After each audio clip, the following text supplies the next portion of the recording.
বাবা আমরা সকলে উপনীত হয়েছে যে শ্রী শ্রী গণেশ দেবের পুজো উপলক্ষে। তাই যখন গণেশ দেবের জন্ম হয়েছিল তখন কিন্তু তার মূর্তিখানা এরকম ছিল না, তার অন্য রূপ ছিল। তো এটা কেন হলো, কিভাবে হলো, সে নিয়ে একখানা গান, যদি গানের মাধ্যমে কোনো ভুল ত্রুটি হয়ে থাকে ক্ষমা করে দেবেন। জয় গুরু, জয় নেতা।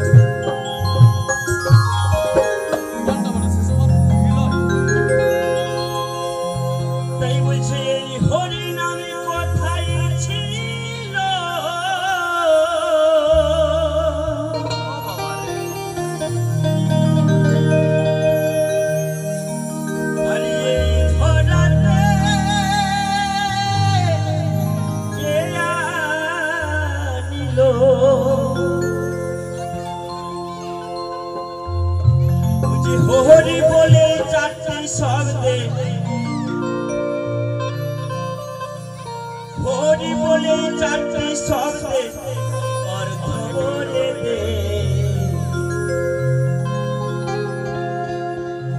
সাধু বাবাটা বাউল গান করতে এসেছে বাবা, তত্ত্ব গান না ধরে বিভিন্ন রকম গান শোনান চলে গেল, তোমরা হাততালি দিবে।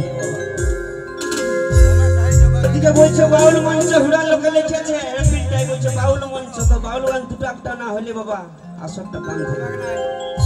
তাই কি বলছে সেই বাউল, বলছে এই হরি নামে কোথায় ছিল,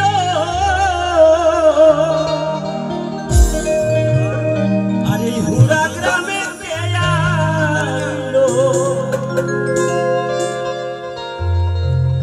বলছে হরি বলে চারটি শব্দে অর্থ বলে দে, ও সাধু বাবা হে।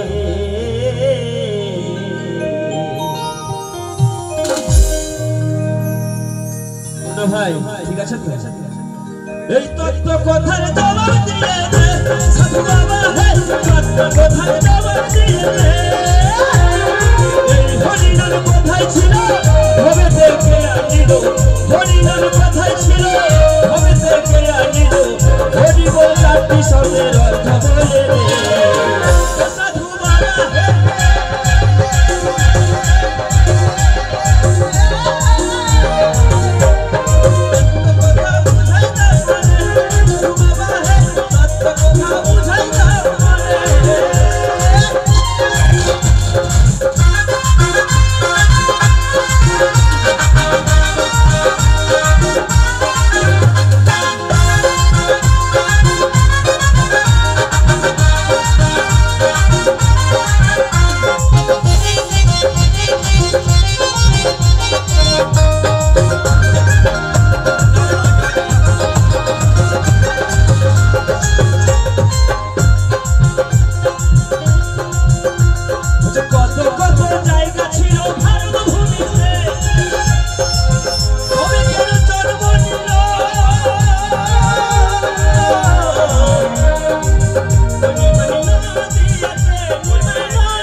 তত্ত্ব বাবা না নিগড়াই বাজান গিরা দিনে টানলে বেরা হবে না। তাই বলছে কেন নবদ্বীপ নাম হলো, বাবা নাম রেখেছিল। বিদেশের লোক যখন হেলিকপ্টারে করে যখন আমাদের ভারত ভূমির মাটিতে আসে, তখন মাটিটাকে দু হাতে নিয়ে করে মাথায় লেছে গো। আর আমাদের ভারতের সন্তান আজ নিমাই সন্ন্যাসী সেই দেশে আমরা গেলে এখন জুতা পরে ঘুরি, এটাই আমাদের সনাতন ধর্ম হয়েছে এখন। তাই বলছি কেন নবদ্বীপ নাম হলো, কেবা নামে রেখেছিল, নবদ্বীপ নাম হলো, কেবা নামে রেখেছিল। আমি বড় জোরে প্রণাম জানাই তারে, সাধু বাবা হে, বাবা হে, বাবা হে। তত্ত্ব কথা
মেডিসিন আমারই তাড়িয়ে নিয়েছে। তো বন্ধু কি বলছে দেখো, বলছে কলিযুগে এমন একটা ঘটনা ঘটেছে গো, বলছে মোরা ভিটি ছানাকে একটা জ্যান্ত বেটা ছানায় বিয়ে করেছে। আপনি কেউ বোকা আছে? কেউ নাই মনে হচ্ছে। কিন্তু কলিযুগের ঘটনা বাবা একটু তত্ত্বের জিনিস তো ভিতরে গেলে পাওয়া যায়। তাই কি বলছে মহাজন, কলিযুগে এমন একটি ঘটনা ঘটেছে, মোরা মেয়েকে একজন বিয়ে করেছে, একজন বিয়ে করেছে।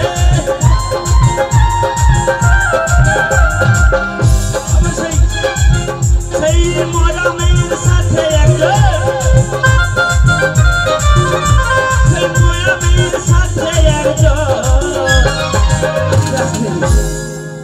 বলছি সেই মোরা মেয়ের সাথে একজন একটা জ্যান্ত মেয়ে যৌতুক রূপে পেয়েছে। হরি বল একবার বলো, শ্রী গুরু ব্রহ্মানন্দ নিতাই গৌর হরি বল। বলেন দাম কি জয়। খুব তত্ত্ব কথা বুঝাই দাও মনে বাবা, হে তত্ত্ব কথা বুঝাই দাও মনে।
উদ্যোগে এই যে সাধুগুরু সকল মানুষের এই যে জমায়েত হয়েছে, তাই কি হয় জানো, এই মিলন মেলায় দেখবি যারা বড় গুরুজন তারাকে আমরা প্রণাম করি। তো তাদের মধ্যে বাবা যদি গুরু কৃপা থাকে আর সেই পদরেণুর যদি এক বিন্দু বাবা আমাদের ভিটাটাই পড়ে, তাহলে যে লাভটা হবে না সেটার বলে বুঝাতে লাগবে। তাহলে কি বলছে, বলছে বৈষ্ণবের পদ ধুলি, বৈষ্ণবের পদ ধুলি পড়ে তারি ঘরে, সবাই সে নির্বাণ সহায়,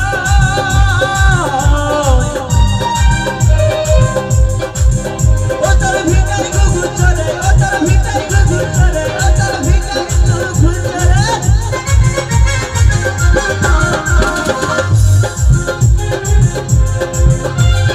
বৈষ্ণবের পদ ধুলি,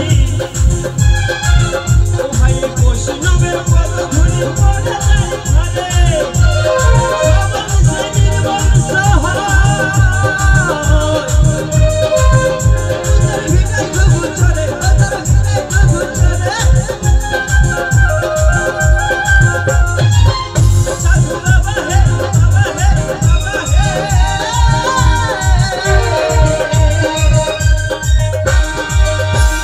তত্ত্ব কথা বুঝাই দাও মনে, সাধু বাবা হে, বুঝাই দাও মনে।